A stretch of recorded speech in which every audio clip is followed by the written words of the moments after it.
জাতীয় থেকে আন্তর্জাতিক, প্রান্তিক জনপদ থেকে নগর চারপাশে ঠিক কি ঘটছে এই মুহূর্তে তাই নিয়ে আয়োজন এখন চারদিক। সাথে আছি মাহফুজ আরেফিন। জামায়াতে ইসলামী নির্বাচনে লেভেল প্লেইং ফিল্ডের জন্য সরকারকে সব রকম সহযোগিতা করলেও ফ্যাসিবাদের দোসর একটি শক্তি তাতে বাধা দিচ্ছে বলে মন্তব্য করেছেন জামায়াতে ইসলামের সেক্রেটারি জেনারেল মিয়া গোলাম পরোয়ার। রংপুরে পিআর পদ্ধতিতে নির্বাচন ও জাতীয় পার্টিকে নিষিদ্ধ সহ ৫ দাবিতে জামায়াতে ইসলামীর বিক্ষোভ সমাবেশে তিনি একথা বলেন। নির্বাচনের পূর্বে ফ্যাসিবাদের দোষর ঘৃণ্য অপরাধীদের বিচার নিশ্চিত করা, লেভেল প্লেইং ফিল্ডকে নিশ্চিত করা, এই সব দাবি বাস্তবায়নের পথে আমরা দেখছি রহস্যজনকভাবে একটি প্রভাবশালী শক্তি সরকারের উপরে জোর খাটিয়ে লেভেল প্লেইং ফিল্ড বাস্তবায়ন করতে দিচ্ছে না। আগামী ২৬ তারিখে বাংলাদেশের সকল জেলা উপজেলায়, গ্রামে গঞ্জে, শহরে নগরে জনগণকে ন্যায্য দাবির ভিত্তিতে ঐক্যবদ্ধ করার জন্য আমরা কর্মসূচি পালন করব ইনশাআল্লাহ। পিআর পদ্ধতিতে জাতীয় নির্বাচন, জাতীয় পার্টি ও ১৪ দলের কার্যক্রম নিষিদ্ধ সহ ৫ দফা দাবিতে চট্টগ্রামে বিক্ষোভ করছে জামায়াতে ইসলামী। এ নিয়ে বিস্তারিত জানাতে নগরীর আন্দরকিল্লা থেকে যুক্ত হয়েছেন কাজী মাহফুজ। বিক্ষোভে জনসমাগম কেমন দেখছেন? দাবি আদায়ের বিষয়ে কি বলছেন নেতাকর্মীরা? দেখুন, পূর্ব ঘোষণা অনুযায়ী আমরা দেখেছি আসরের নামাজের আগে থেকে জামায়াত ইসলামীর নেতাকর্মীরা আন্দরকিল্লা চত্বরে আসতে শুরু করেছে এবং নামাজের পরপরই মূলত এই বিক্ষোভ সমাবেশ শুরু হয়েছে। আপনি জানেন যে জামায়াত ইসলামী যে ৫ দফা দাবি নিয়েই আমরা গত কয়েকদিন ধরে দেখতে পাচ্ছি সারা দেশে বিক্ষোভ সমাবেশ করছে, তারই অংশ হিসেবে মূলত আজকের এই সমাবেশ। এখানে তারা পিআর পদ্ধতিতে নির্বাচন সম্পন্ন করা, একই সাথে জুলাই সনদের বাস্তবায়ন করে মূলত নির্বাচন করা সহ যে ৫ দফা দাবি, সেই দাবির আলোকে এই সমাবেশ শুরু হয়েছে। এখানে আমরা দেখতে পাচ্ছি জামাতের কেন্দ্রীয় নেতা অর্থাৎ assistant secretary general Rafiqul Islam Khan, একই সাথে মাওলানা শাহজাহান, তিনিও এই সমাবেশে উপস্থিত হয়েছেন এবং দূর দূরান্ত থেকে চট্টগ্রাম মহানগরীর বিভিন্ন ওয়ার্ড, থানা শাখা থেকে নেতাকর্মীরা এই সমাবেশ স্থলে এসেছেন। তারা ব্যানার, ফেস্টুন, জাতীয় পতাকা এবং দলীয় পতাকা নিয়ে এই সমাবেশে তারা যোগ দিয়েছেন এবং নেতাকর্মীরা কিন্তু আমরা দেখেছি আসার পর থেকে তাদের একটাই দাবি, সেটি হচ্ছে উপস্থাপন করা হয়েছে সেটি বাস্তবায়ন করা। জুলাই যে গণ অভ্যুত্থান, সেটি কেবল কোনো অভ্যুত্থান নয়, এটির মধ্য দিয়ে একটি নতুন বাংলাদেশের কথা বলা হচ্ছে। সেই নতুন বাংলাদেশ যদি বাস্তবায়ন করতে হয় তাহলে জুলাই সনদ বাস্তবায়নের মধ্য দিয়ে একই সাথে পিআর পদ্ধতি যে সংখ্যানুপাতিক পদ্ধতি, সেটির বাস্তবায়ন কিন্তু তারা এই সমাবেশ থেকে চাচ্ছেন। আমরা দেখতে পাচ্ছি যে এই মুহূর্তে জামাতের মহানগর নেতৃবৃন্দ কথা বলছেন, এরপর পরে হয়তো কেন্দ্রীয় নেতারা কথা বলবেন, তারপরে কিন্তু একটি বিক্ষোভ মিছিল চট্টগ্রামের এই আন্দরকিল্লা চত্বর থেকে গুরুত্বপূর্ণ সড়ক প্রদক্ষিণ করবে। আপনার মাধ্যমে বলে রাখি যে গত কিছুদিন ধরে কিন্তু সারা দেশে জামাত ইসলামী ৫ দফা দাবি নিয়ে মিছিল সমাবেশ করছে এবং আজকের যে সমাবেশ, এটি কিন্তু যদিও সকালের দিকে ছিল, তবে বিশেষ পরীক্ষা থাকার কারণে তাদের এই কর্মসূচির সময়টা পরিবর্তন করে আসরের নামাজের পরই চট্টগ্রামের এই আন্দরকিল্লা জামে মসজিদ প্রাঙ্গণ থেকে শুরু হয়েছে। আমরা দেখছি এখানে নেতাকর্মীরা কথা বলছেন, তারা বলছেন যে ফ্যাসিস্টের দোসর জাতীয় পার্টি এবং ১৪ দল যারা ১৫ বছর শেখ হাসিনার শাসনকে বৈধতা দিয়েছে, তাদের সাথে যুগপৎ আন্দোলন করে ফ্যাসিবাদকে বাংলাদেশে প্রতিষ্ঠিত করেছে, এই ফ্যাসিবাদের দোসর জাতীয় পার্টিকে অবশ্যই নিষিদ্ধ করতে হবে। পাশাপাশি ১৪ দলের যে কার্যক্রম, সেই কার্যক্রমও কিন্তু নিষিদ্ধ করার দাবি তোলা হয়েছে এই সমাবেশ থেকে। আপনি জানেন যে তাদের জামাত ইসলামের যে ৫ দফা দাবি ছিল, সেই ৫ দফা দাবির অন্যতম একটি দাবি হচ্ছে যে জাতীয় পার্টিকে নিষিদ্ধ করা এবং একই সাথে ১৪ দলের যে কার্যক্রম, সেই কার্যক্রম নিষিদ্ধ করা। এবং তারা আরও একটা দাবি কিন্তু এখানে উত্থাপন করেছে, সেটি হচ্ছে লেভেল প্লেইং ফিল্ড তৈরি করা, নির্বাচনের আগে যাতে সকল রাজনৈতিক দলগুলো সমান সুযোগ পায়, সেই বিষয়টিও আজকের এই সমাবেশ থেকে দাবি হিসেবে উপস্থাপন করা হচ্ছে। তো সবকিছু মিলিয়ে বলা যায় যে জামাত ইসলামীর আজকের যে বিক্ষোভ সমাবেশ, সেটিতে দূর দূরান্ত থেকে নেতাকর্মীরা এসে অনেকটা এই আন্দরকিল্লা চত্বরটা একদম মানুষের উপস্থিতিতে ভরপুর হয়ে গেছে। সেই দৃশ্যগুলো আমরা একটু দেখতে পাচ্ছি। একটু পরেই তাদের বিক্ষোভ মিছিল এই আন্দরকিল্লা থেকে শুরু হবে, এমনটি আমরা জানতে পেরেছি। তো এই ছিল আমার কাছে চট্টগ্রামের জামাত ইসলামীর বিক্ষোভ সমাবেশ এবং মিছিলের সবশেষ তথ্য। চট্টগ্রামে 5 দফা দাবিতে বিক্ষোভ সমাবেশ করছে জামায়াতে ইসলামী, সে খবর জানাচ্ছিলেন কাজী মাহফুজ। জুলাই সনদ বাস্তবায়ন ও পিআর পদ্ধতিতে জাতীয় নির্বাচন সহ 5 দফা গণদাবিতে বরিশালে সমাবেশ করছে বাংলাদেশ জামায়াতে ইসলামী। এছাড়া একই দাবিতে ইসলামী আন্দোলন বাংলাদেশ ও খেলাফত মজলিসের সমাবেশ ও বিক্ষোভ মিছিল রয়েছে। এই নিয়ে আরও জানাতে বরিশাল থেকে যুক্ত হয়েছেন অমিত হাসান। অমিত, নেতাকর্মীদের অংশগ্রহণ কেমন দেখছেন জানাবেন।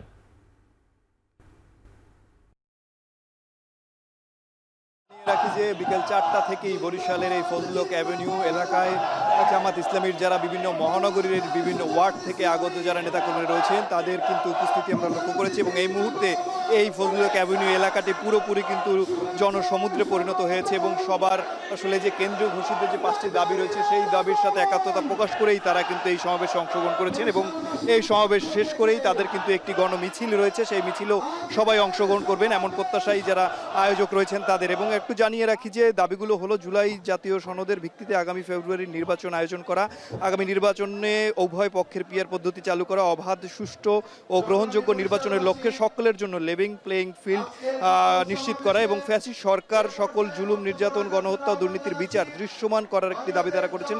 এবং সর্বশেষ যে দাবিটি রয়েছে স্বৈরাচারের দোষক জাতীয় পার্টি ও 14 দলের কার্যক্রম নিষিদ্ধ করার দাবিও তারা করছেন এই সমাবেশের মাধ্যমে। এবং তারা বলছেন যতক্ষণ পর্যন্ত তাদের এই দাবিগুলো মেনে নেওয়া না হবে ততক্ষণ পর্যন্ত তাদের যেই রাজপথে আন্দোলন সেটি কিন্তু চলমান থাকবে। এবং আজকের যে বিক্ষোভ সমাবেশ ও মিছিল রয়েছে এতে প্রধান অতিথি থাকবেন বাংলাদেশ জামাত ইসলামের নায়েবে আমির অধ্যাপক মজিবুর রহমান, সাবেক এমপি ছিলেন যিনি, এবং এছাড়াও বিশেষ অতিথি হিসাবে রয়েছেন অধ্যাপক আব্দুল জব্বার এবং এর মহানগরীর সভাপতিত্ব করবেন যে মহানগরীর ও কেন্দ্রীয় কর্মপরিষদ সদস্য অধ্যক্ষ জহিরুদ্দিন মোহাম্মদ বাবর। এবং এই মুহূর্তে যদি আমাদের দেখাই যে তাহলে বরিশাল এই নগরীর এই ফজলুক অ্যাভিনিউ এলাকাটি পুরোপুরি কিন্তু জনসমুদ্রে পরিণত হয়েছে। নগরীর 30টি ওয়ার্ডের বিভিন্ন জায়গা থেকে যারা নেতাকর্মী রয়েছেন তারা এখানে উপস্থিত হয়েছেন এবং এই সমাবেশে অংশগ্রহণ করেছেন এবং তারা বলছেন যে যতক্ষণ পর্যন্ত তাদের যে 5 দফা দাবি রয়েছে সেই দাবি বাস্তবায়ন না হবে ততক্ষণ পর্যন্ত তাদের কিন্তু এই রাজপথে তারা থাকবে এবং আন্দোলন চালিয়ে যাবে। এছাড়াও বরিশালের সদর রোডে খেলাফত মজলিস এবং ইসলামী আন্দোলন বাংলাদেশের কিন্তু বিক্ষোভ সমাবেশ এবং মিছিল রয়েছে,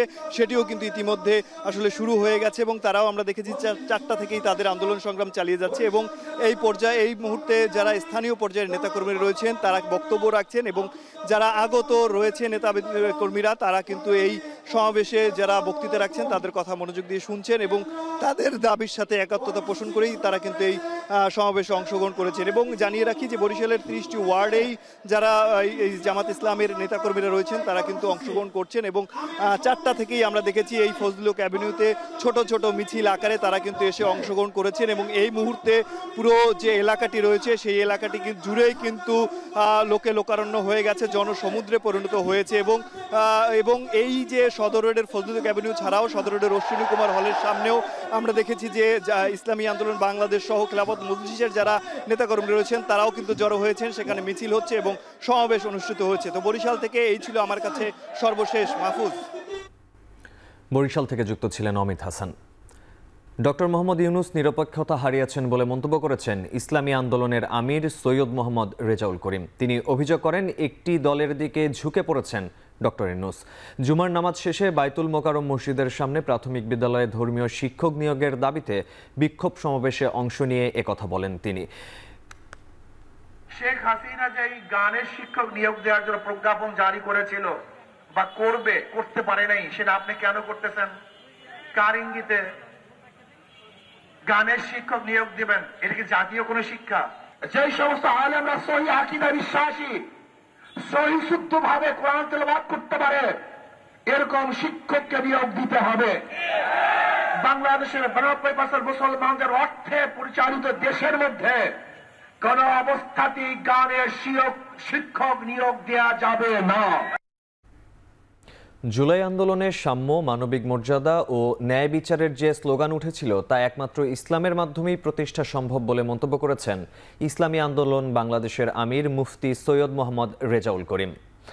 রাজধানীর বাড্ডায় জাতীয় নির্বাচনে পিআর পদ্ধতি চালু, লেভেল প্লেইং ফিল্ড নিশ্চিত করা, গণহত্যার বিচার এবং জাতীয় পার্টি ও 14 দলের বিচারের দাবিতে গণসমাবেশে একথা বলেন তিনি। সমাবেশ শেষে বিক্ষোভ মিছিল নিয়ে বিভিন্ন সড়ক প্রদক্ষিণ করে ইসলামী আন্দোলনের নেতাকর্মীরা।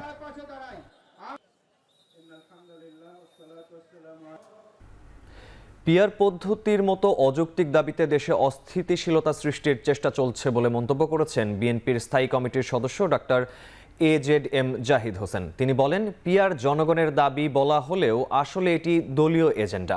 শুক্রবার সকালে রাজধানীর বিএমএ মিলনায়তনে ফার্মাসিউটিক্যাল রিপ্রেজেন্টেটিভ অ্যাসোসিয়েশনের জাতীয় সম্মেলনে তিনি আরও বলেন, গণতন্ত্রকে শক্তিশালী করতে হলে পিআর কার্যকরী পদক্ষেপ হবে না। এর মাধ্যমে স্বৈরাচার ফিরে আসার পথ সুগম করা হচ্ছে বলে দাবি করেন ডাক্তার জাহিদ। বলেন, পিআরের নামে নির্বাচন পেছানোর অপচেষ্টা চালানো হচ্ছে।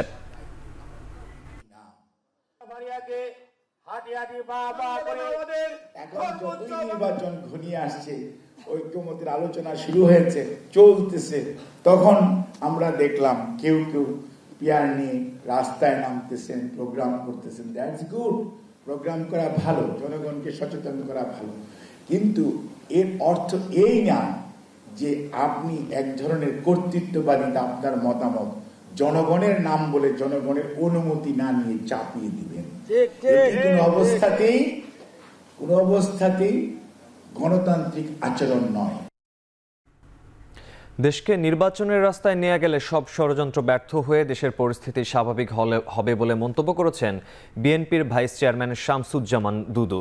শুক্রবার দুপুরে জাতীয় প্রেস ক্লাবের সামনে নির্বাচন বানচালের ষড়যন্ত্রের প্রতিবাদে প্রতীকী যুব সমাবেশে তিনি একথা বলেন। এ সময় তিনি আরও বলেন, দেশ থেকে পালিয়ে গিয়ে ভারতে বসে এখন নানাভাবে নির্বাচন ঠেকানোর চেষ্টা করছেন শেখ হাসিনা।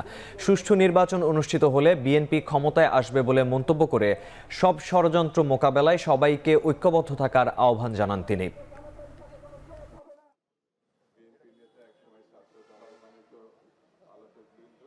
নির্বাচনের ঘোষণা যদি আসে আর যেহেতু এদিক ওদিক একটু বিশৃঙ্খল বলেন আর অস্থিরতা কেটে যাবে,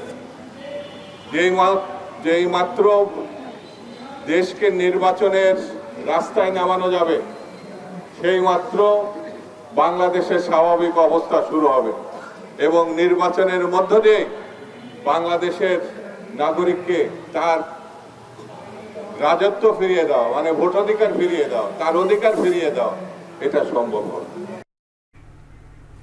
নিম্নকক্ষে আসন ভিত্তিক এবং উচ্চকক্ষে পিআর পদ্ধতিতে নির্বাচনের প্রস্তাবনা দেয়া হয়েছে বলে জানিয়েছেন নির্বাচন ব্যবস্থাপনা সংস্কার কমিশনের প্রধান ডক্টর বদিউল আলম মজুমদার।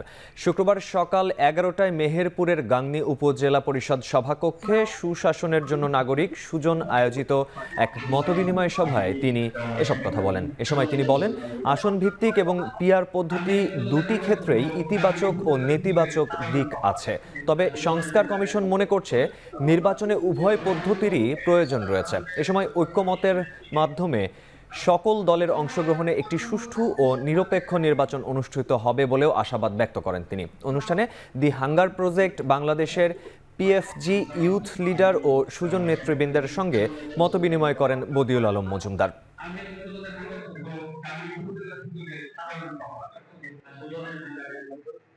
নির্বাচন ব্যবস্থা সংস্কার কমিশনের পক্ষ থেকে, একই সাথে সংবিধান সংস্কার কমিশনের পক্ষ থেকে আমরা প্রস্তাব করেছি নিম্নকক্ষে হবে আসন ভিত্তিক যে বর্তমান যে পদ্ধতি আছে, আর উচ্চকক্ষ হবে পিআর পদ্ধতিতে আনুপাতিক পদ্ধতির ভিত্তিতে। তো দুটোই ইতিবাচক দিক আছে, দুটোর নেতিবাচক দিক আছে, এই জন্য আমরা মনে করি দুটোই হওয়া দরকার। আমি আশাবাদী যে আমরা ঐক্যমতে পৌঁছতে পারবো, ঐক্যমতে পৌঁছার মাধ্যমে একটা সুষ্ঠু নিরপেক্ষ নির্বাচন হবে।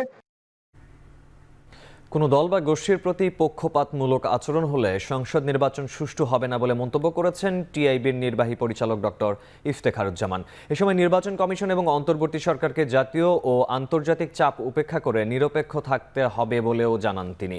বলেন, সুষ্ঠু নির্বাচনের ক্ষেত্রে নির্বাচনকালীন সরকারের ভূমিকা গুরুত্বপূর্ণ, তবে রাজনৈতিক দল না চাইলে সুষ্ঠু নির্বাচন সম্ভব নয়। সকালে নির্বাচন কমিশন বিটে কর্মরত সাংবাদিকদের সংগঠন RFED আয়োজিত এক কর্মশালায় এসব কথা বলেন তিনি।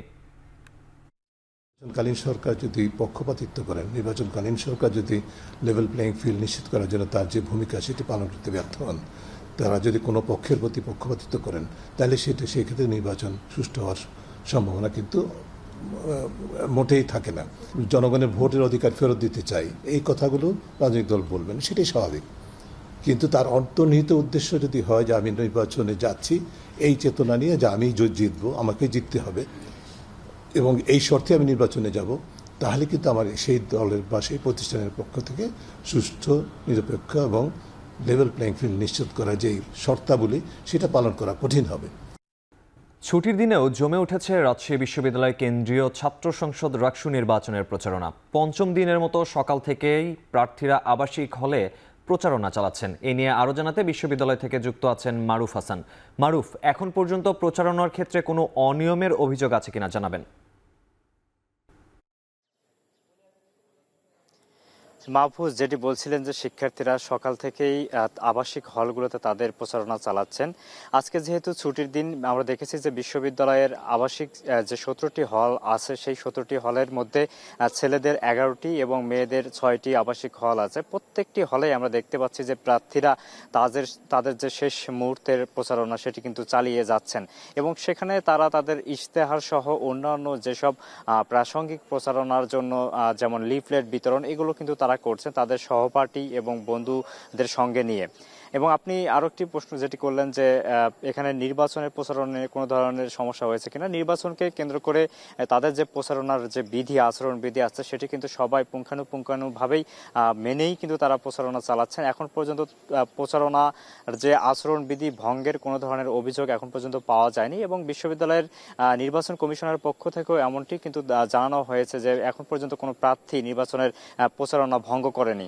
আমরা দেখেছি যে বিশ্ববিদ্যালয়ের যে আবাসিক হলগুলো আছেন সেখানে প্রার্থীদের যে ধরনের আনাগোনা, পাশাপাশি এখানে আজকে ছুটির দিনে বিশেষ করে যারা ভোটার আছেন তারা কিন্তু বেশি সংখ্যক অবস্থান করছেন হলগুলোতে। সেই সুযোগটি তারা মূলত প্রার্থীরা কাজে লাগাচ্ছেন তাদের প্রচারণার ক্ষেত্রে এবং তারা প্রতিটি রুমে রুমে গিয়ে মূলত প্রার্থীদের যে তাদের যে জানানো এবং তারা যে পদে আছেন এবং যত নাম্বার ব্যালট নাম্বার নিয়ে তারা এই নির্বাচনে অংশগ্রহণ করছেন সেটি কিন্তু তারা জানিয়ে দিচ্ছেন এবং বলছেন যে আগামী 25 সেপ্টেম্বর যে রাকসু নির্বাচন হবে সেই নির্বাচনে যাতে তাদের ভোট দিয়ে জয়ী করে এবং বিশ্ববিদ্যালয়ের আবাসিক যে হলগুলোর সংকট রয়েছে, খাবারের সমস্যা এবং রিডিং রুমের সমস্যা এবং লাইব্রেরির সমস্যা সহ অন্যান্য যে অবকাঠামোগত সমস্যাগুলো আছে সেগুলো যাতে প্রার্থী পরবর্তীতে প্রতিনিধি হিসেবে তারা জয়ী হয়ে আসার পরে সেগুলো সঠিকভাবে পূরণ করতে পারে এবং শিক্ষার্থী বান্ধব একটি আবাসিক হল তৈরি করতে পারে, এমনটাই কিন্তু প্রতিশ্রুতিও তারা দিচ্ছেন এবং সেক্ষেত্রে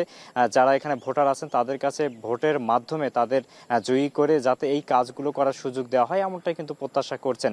এখন পর্যন্ত যে আবাসিক হলগুলোতে আমরা ঘুরে দেখেছি রাজশাহী বিশ্ববিদ্যালয়ের মাদার বক্স হল, জুলাই 36 হল এবং পাশাপাশি এখানে শামসুজ্জোয়া হল এবং সোহরাওয়ার্দী হল সহ মেয়েদের যে আবাসিক হলগুলো আছে প্রতিটি হলেই আমরা দেখতে পেয়েছি যে একাধিক প্রার্থী তাদের প্রচারণার যে কার্যক্রম সেটি কিন্তু চালিয়ে যাচ্ছেন। যেহেতু আগামী 25 সেপ্টেম্বর রাকসু নির্বাচন, খুব দ্রুতই এই নির্বাচনের যে প্রচারণা সেটি কিন্তু শেষ হয়ে যাবে। শেষ মুহূর্তে মূলত প্রার্থীরা তাদের সর্বোচ্চ যে সময় এবং যে জনবল আছে সেগুলো দিয়ে কাজে লাগিয়ে তারা প্রচারণা কার্যক্রম চালিয়ে যাচ্ছেন যাতে সঠিক সময়ের মধ্যে তারা প্রচারণা কার্যক্রম চালিয়ে গিয়ে তারা এই নির্বাচনকে অংশগ্রহণ করে তাদের জয়ী হয়ে হিসেবেই শেষ পর্যন্ত লড়তে পারেন, এমনটাই কিন্তু তারা প্রত্যাশা করছেন। মাহফুজ, রাজশাহী বিশ্ববিদ্যালয়ের মাদার বক্স হল থেকে নির্বাচনী যে প্রচারণার এই ছিল আমার কাছে সবশেষ তথ্য। নির্বাচিত সরকার দায়িত্বে আসলে 24-এর অভ্যুত্থানের শহীদ পরিবার ও আহতদের মূল্যায়নে কোনো উদ্যোগ নেওয়া হবে কিনা এমন শঙ্কা প্রকাশ করেছেন শহীদ পরিবারের সদস্যরা। 24-এর অভ্যুত্থানে শহীদদের গণকবর শনাক্ত ও সংরক্ষণ করতে অন্তর্বর্তী সরকারের প্রতি দাবিও জানান তারা। দুপুরে রায়েরবাজার শহীদ বুদ্ধিজীবী কবরস্থানে 24-এর অভ্যুত্থানের শহীদদের গণকবর জিয়ারত শেষে এসব দাবি জানান তারা। বলেন, গণকবর থেকে ডিএনএ শনাক্ত করে শহীদ পরিবারের কাছে দ্রুত লাশ হস্তান্তর করতে হবে। অভ্যুত্থানে আহতদের চিকিৎসার নানা গাফিলতির কথা উল্লেখ করে তারা আরও বলেন, আর্থিক সহায়তার পাশাপাশি প্রয়োজনে আহতদের চিকিৎসা ঋণের ব্যবস্থা করতে হবে। জুলাইয়ের স্পিরিট বাস্তবায়নে জুলাই সনদ বাস্তবায়নের দাবিও জানান তারা।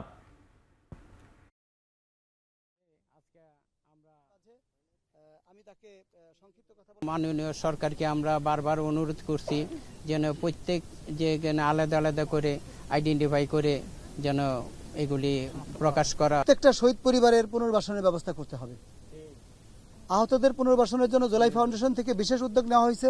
114টা পরিবার আজ পর্যন্ত তাদের স্বজন কোথায় আছে সেই জিনিসটাই জানে না। তারা হারানো পথের মতো তাদের স্বজনদেরকে প্রত্যেকটা নিয়ত খুঁজে বেড়াচ্ছে যে তাদের স্বজনের কবরটা কোথায়। আবৃত্তি ও গান পরিবেশনের মধ্য দিয়ে শাহবাগে সমর্থকদের নিয়ে নির্বাচনী প্রচারণা শুরু করেছেন ইনকিলাব মঞ্চের মুখপাত্র শরীফ ওসমান হাদী। শুক্রবার বিকেলে জাতীয় জাদুঘরের সামনে আয়োজিত এই কর্মসূচিতে অংশ নেন স্থানীয় বিভিন্ন শ্রেণী পেশার মানুষ। পরে এক বক্তব্যে হাদী বলেন, জনগণ এখন চাঁদাবাজি ও দুর্নীতিমুক্ত নেতৃত্বের প্রত্যাশা করছে। যারা বরাবর এই চাঁদাবাজি সংস্কৃতিকে প্রশ্রয় দিতে চায়, তরুণ সমাজ তাদের রুখে দেবে। শাসন ব্যবস্থায় ইনসাফ প্রতিষ্ঠার অঙ্গীকারও ব্যক্ত করেন তিনি। ওসমান হাদী আরও জানান, আগামী 7 দিন রাজধানীর বিভিন্ন ওয়ার্ডে ঘুরে জনগণের মতামত নেবেন। জন আকাঙ্ক্ষাকে প্রতিফলিত করে শিগগিরই নির্বাচনী ইশতেহার প্রকাশের কথাও জানান তিনি।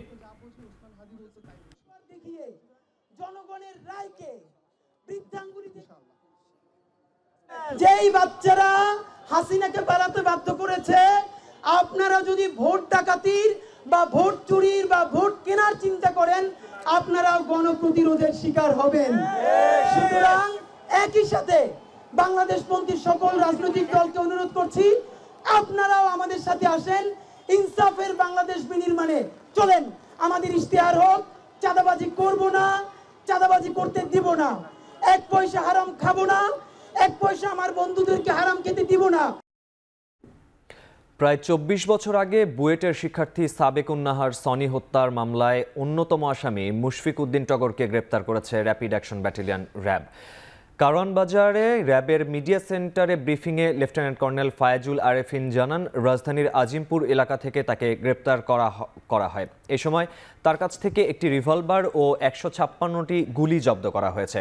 2002 সালের 8 জুন বুয়েট ক্যাম্পাসে ছাত্রদলের তৎকালীন সভাপতি মোকাম্মেল হায়াত খান ও ঢাকা বিশ্ববিদ্যালয়ের সলিমুল্লাহ মুসলিম হলের তৎকালীন ছাত্রদল নেতা মুশফিক উদ্দিন টগর গ্রুপের মধ্যে সংঘর্ষের পড়ে নিহত হন সনি। প্রায় 18 বছর জেল খেটে 2020 সালে টগর কারাগার থেকে মুক্ত হন। তিনি অস্ত্র ব্যবসার সাথে জড়িত ছিলেন বলেও জানানো হয় র্যাবের পক্ষ থেকে। জিজ্ঞাসাবাদকালে জানা যায় যে তার পূর্ণ নাম মুশফিক উদ্দিন টগর এবং তিনি 2002 সালে ব্যাপকভাবে চাঞ্চল্য হওয়া বুয়েট শিক্ষার্থী সাবেকুন নাহার সনি হত্যা মামলার একজন অন্যতম আসামি ছিলেন। তো আসামির নিকট থেকে চাঞ্চল্যকর অনেক তথ্য আমরা পাই। সীমান্তবর্তী এলাকা হতে তিনি বিভিন্ন সময় অবৈধভাবে অস্ত্র ঢাকায় নিয়ে আসেন এবং বিভিন্ন মানুষকে তা সরবরাহ করে থাকেন। শেরপুরে টানা কয়েকদিনের বৃষ্টি আর ভারতের উজান থেকে নেমে আসা পাহাড়ি ঢলে মহারশী নদীর বাঁধ ভেঙে বাজার সহ নিম্নাঞ্চল প্লাবিত হয়েছে। স্থানীয়রা জানান, পানির তীব্র স্রোতে নদী তীরবর্তী অন্তত 10টিরও অধিক কাঁচা ঘর ভেসে গেছে ঘরের সকল আসবাবপত্র। প্রতি বছর সরকারি বরাদ্দ আসে, কাজ হয়, কিন্তু বন্যার ক্ষয়ক্ষতি থাকে তাদের কষ্ট লাঘব হয় না। এবছর পানি উন্নয়ন বোর্ড শুধু কয়েক বস্তা জিও ব্যাগ ফেলে তাদের দায়সারা কাজ শেষ করেছে। কৃষি বিভাগ বলছে, পাহাড়ি ঢলে ঝিনাইগাতি উপজেলার অন্তত 1065 হেক্টর রোপা আমন আবাদ পানির নিচে নিমজ্জিত হয়েছে। এছাড়া পানিতে তলিয়ে আছে 85 হেক্টর শীতকালীন সবজি, ভেসে গেছে 1/2 পুকুরের মাছ। তবে দ্রুত সময়ে পানি না কমলে ক্ষয়ক্ষতির পরিমাণ আরও বাড়বে।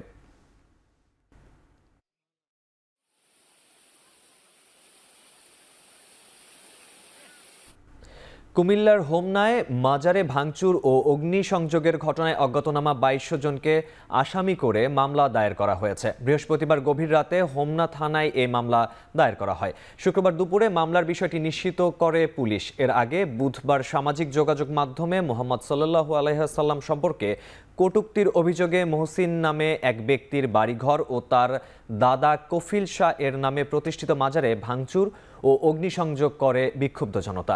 এ সময় তারা এই এলাকায় আরও 4টি মাজার ভাঙচুর করে। পরে ফায়ার সার্ভিসের সদস্যরা ঘটনাস্থলে পৌঁছে আগুন নেভায়। এ ঘটনায় এলাকায় এখন থমথমে পরিস্থিতি বিরাজ করছে। পরিস্থিতি নিয়ন্ত্রণে অতিরিক্ত পুলিশ মোতায়েন করা হয়েছে।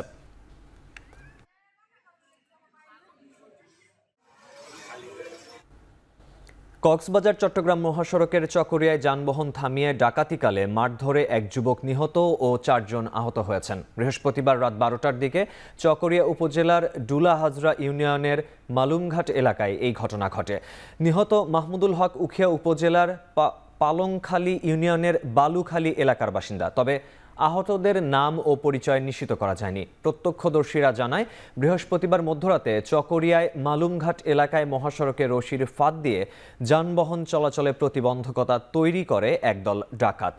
এক পর্যায়ে দুটি মোটরসাইকেল পৌঁছালে তাদের আটকায় ডাকাতরা। এ সময় মোটরসাইকেল আরোহীদের মারধর করে সাথে থাকা সবকিছু লুট করা হয়। এতে 5 জন আহত হয়। আহতদের উদ্ধার করে চকরিয়া উপজেলা স্বাস্থ্য কমপ্লেক্সে নিয়ে আসলে কর্তব্যরত চিকিৎসক একজনকে মৃত ঘোষণা করেন। ঘটনায় জড়িতদের চিহ্নিত করে গ্রেপ্তারে পুলিশের অভিযান চলছে বলে জানান ওসি। পবিত্র ঈদে মিলাদুন্নবী উপলক্ষে রাজধানীতে শোকরানা মিছিল করেছে শিয়া সম্প্রদায়ের মুসল্লিরা। শুক্রবার দুপুরে হোসেনি দালান থেকে এই মিছিল শুরু হয়। মিছিলে পতাকা, ফেস্টুন ও প্লাকার্ড হাতে মহানবী হজরত মুহাম্মদ সাল্লাল্লাহু আলাইহি ওয়াসাল্লামের বর্ণাঢ্য জীবনের প্রশংসায় স্লোগান দেন অংশগ্রহণকারীরা। বক্তারা সাম্প্রদায়িকতা থেকে বেরিয়ে এসে শান্তি, সৌহার্দ্য ও সম্প্রীতির বার্তা ছড়িয়ে দিতে আহ্বান জানান।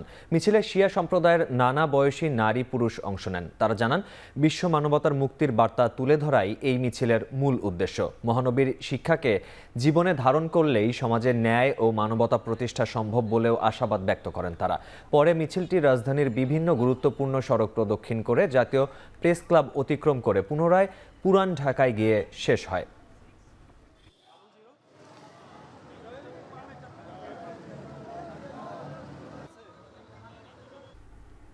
আর মাত্র 9 দিন বাদেই সনাতন ধর্মাবলম্বীদের সবচেয়ে বড় ধর্মীয় উৎসব শারদীয় দুর্গাপূজা। উৎসব কেন্দ্র করে কেনাকাটার ধুম লেগেছে রাজধানীর বিপণী বিতানগুলোতে। এই বিষয়ে আরও জানাতে নিউ মার্কেট থেকে যুক্ত হচ্ছেন সহকর্মী হোসেন জাহিদ। জাহিদ, বিপণী বিতানগুলোতে ভিড় কেমন দেখছেন, বেচা বিক্রি কেমন, কি বলছেন বিক্রেতারা, জানাবেন। মাহফুজ, দুর্গাপূজায় ঢাকের তালে তালে সুন্দর স্বর্ণালী সন্ধ্যা নেমে আসে। সে সন্ধ্যা নেমে আসার আগেও নতুন কোনো সন্ধ্যার গল্প আমরা বলে থাকি। তেমন এক সন্ধ্যা এখানে দেখতে পাচ্ছি নিউ মার্কেট এলাকায়, যেখানে দুর্গাপূজা উপলক্ষে তারা কেনাকাটা করতে এসেছেন। এবং এমনিতেই শুক্রবার নিউ মার্কেটে ভিড় থাকে উপচে পড়া।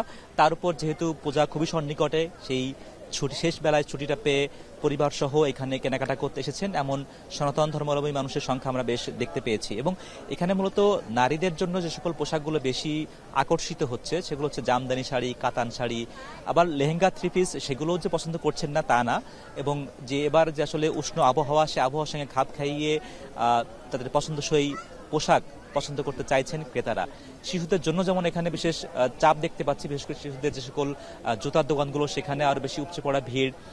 পুরুষদের ক্ষেত্রেও, ছেলেদের ক্ষেত্রেও শর্ট পাঞ্জাবি, শার্ট প্যান্টের পাশাপাশি পাঞ্জাবি এবং ধুতি পাঞ্জাবির দিকে বেশি তারা আকর্ষিত হচ্ছেন এবং সেদিকে তাদের আকর্ষণ বেশি দেখতে পাচ্ছি।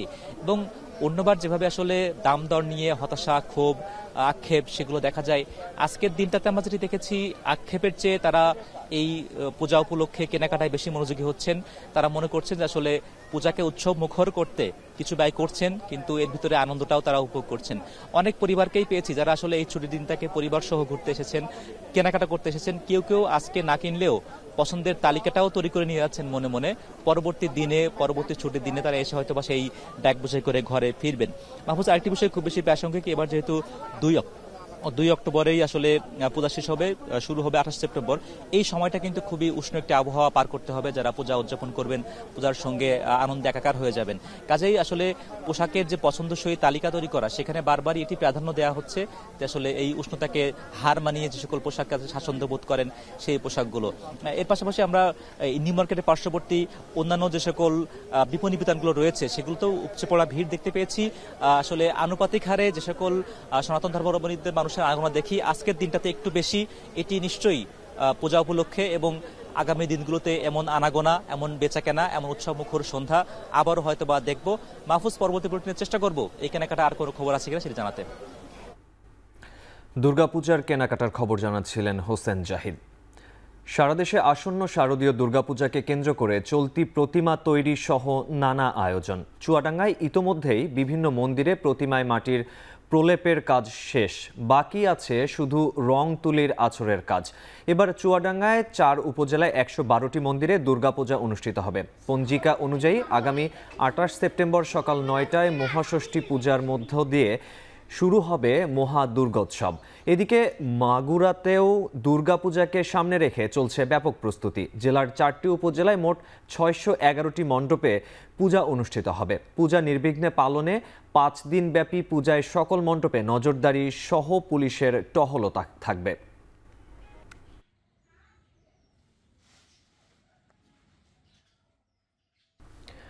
আফগানিস্তানের বিশ্ববিদ্যালয়গুলোতে নারীদের লেখা বই নিষিদ্ধ করেছে তালেবান সরকার। এছাড়া মানবাধিকার ও যৌন হয়রানির বিষয়ে শিক্ষাদানেও দেয়া হয়েছে নিষেধাজ্ঞা। এরই মধ্যে শরিয়াহ আইন বিরোধী এবং তালেবান নীতির কারণে উদ্বেগজনক হিসেবে প্রমাণিত এমন 680টি বই বিভিন্ন বিশ্ববিদ্যালয় থেকে সরিয়ে নেওয়া হয়েছে। এমনকি বিশ্ববিদ্যালয়ে নারী বিষয়ক ইস্যুগুলো পড়ানোও নিষিদ্ধ করা হয়েছে। বিশেষ করে নারীর লিঙ্গ ও উন্নয়ন, যোগাযোগে নারীর ভূমিকা সহ প্রায় 18টি বিষয়ের উপর নিষেধাজ্ঞা জারি করেছে দেশটির ক্ষমতায় থাকা তালেবান। এদিকে তালেবানের এক সর্বোচ্চ নেতার নির্দেশে কমপক্ষে 10টি প্রদেশে ফাইবার অপটিক ইন্টারনেট ব্যবহারও বন্ধ করে দেয়া হয়। অনৈতিক কার্যকলাপ রোধে এই ধরনের পদক্ষেপ নেওয়ার কথা জানিয়েছে তালেবান প্রশাসন।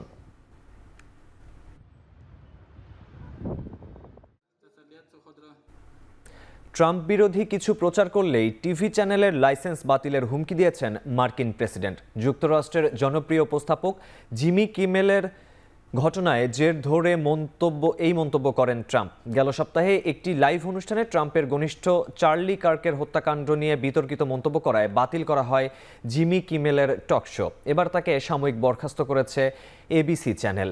এমন সিদ্ধান্তকে স্বাগত জানিয়েছেন ট্রাম্প। তবে এর প্রতিবাদে বিক্ষোভে নেমেছে জিমি কিমেলের ভক্তরা। নিন্দা জানিয়েছেন সাবেক মার্কিন প্রেসিডেন্ট বারাক ওবামা সহ অনেক হলিউড অভিনেতা। যদিও জিমি কিমেলকে পুনরায় ফিরিয়ে আনা হবে বলে জানায় এবিসি নিউজ।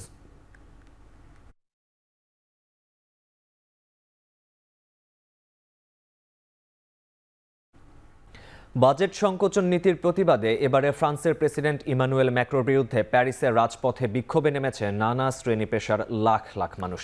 এতে অংশ নেন শিক্ষক, শিক্ষার্থী, সরকারি কর্মচারী, রেল, হাসপাতালের কর্মী সহ আরও অনেকেই। কয়েক ঘন্টা অবরোধ করে রাখে বেশ কয়েকটি বিশ্ববিদ্যালয়ের প্রধান ফটক। ফ্রান্স সরকারের বাজেট সংকোচন নীতির বিরুদ্ধেই মূলত তাদের এই বিক্ষোভ। সে সময় পূর্ববর্তী সরকারের বাজেট বাতিল করে জনসেবা খাতে বাজেট বাড়ানো, ধনী ও সম্পদশালীদের কর বৃদ্ধি ও পেনশনের দাবি জানান আন্দোলনকারীরা। পরিস্থিতি নিয়ন্ত্রণে প্যারিসে প্রায় 80,000 পুলিশ মোতায়েন করে ফ্রান্স সরকার। এক পর্যায়ে বিক্ষোভকারীদের সঙ্গে সংঘর্ষে জড়ালে টিয়ারশেল ও কাঁদুনে গ্যাস ছোড়ে পুলিশ। সংঘর্ষে আহত হন অনেকেই। আটক করা হয় 150-র বেশি বিক্ষোভকারীকে।